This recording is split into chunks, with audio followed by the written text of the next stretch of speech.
Fishing is a vibrant sector along the Somali coast, employing over 70,000 workers and contributing $125 million per year to the economy.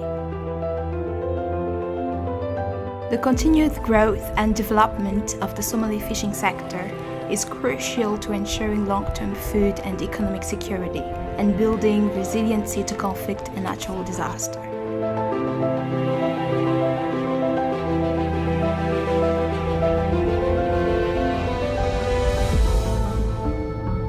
May 2003 ayaanu bilownay anagu horta hawsha kalluumeysiga.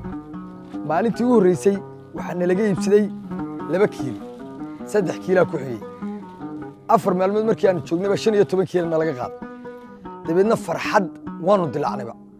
talaagada wuxuu ku jiray rag laga qaato kala maay okay maanta uu kala hadla maanta waxa weeyaan haddii 10 tan oo kalluuna laga diro berbera oo hargeysa loo diro talaagada wax lagu ridaa way yaraanaysa. While the sector has seen increases in fish export over the last few years, improvements in management must be made in order to sustain fish stocks and avoid overfishing.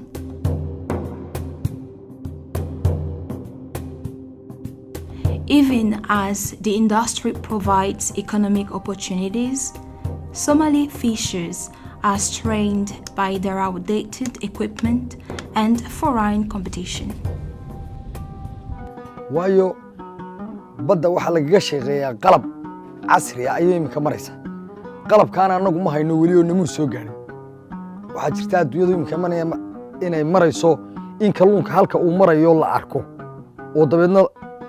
doontu halka ay istaagto ka ugaadhsato anagu laakiin shabag gunta uu tagayo inay wax leedahay iyo in kale aan la kala garanayn baan shabag ku ridnaa marka dhibaatada noogu badan waxay naga haysataa xagga qalabka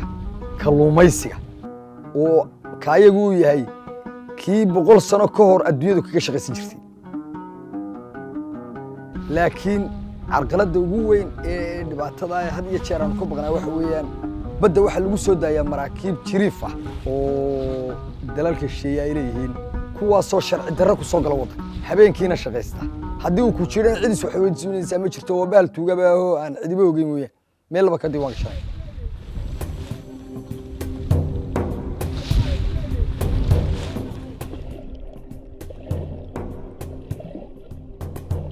Increased management and regulation of both foreign and domestic fishing in Somali waters would not only ensure sustainability, but also create additional economic opportunities through licensing.